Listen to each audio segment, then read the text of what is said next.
muna tare da kai ko manufasin mu sai mu dinga jin tana mana fari wallahi tallahi Allah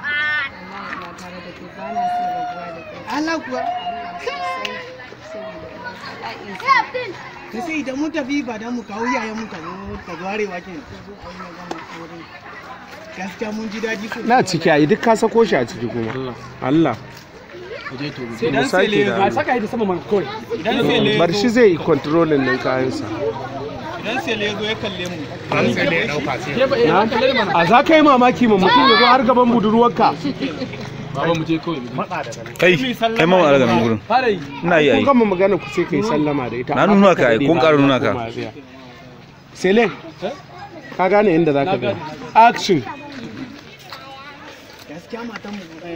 masoyan mu in muna tare da kai ko sai le koma Usman kana ciki wallahi wannan shi yasa nace saka ta sama gaba ɗaya fuska kamar yadda ta fito kai Allah ku yi bayan Allah ku daina ji wannan ma yana ciki gunda action mu dai abunda muna so a wannan rayuwa muka rike mana amana in ka rike mana amana wallahi dai abunda kana so a rayuwa ba abunda ba za mu baka ba fa baka da matsala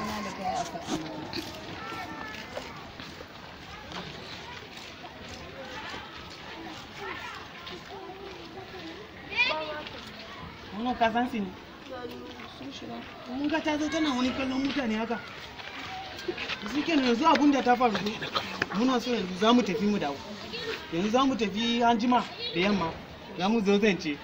wala ka tana dan mana abu mai dadi fa to shi kenan ba matsala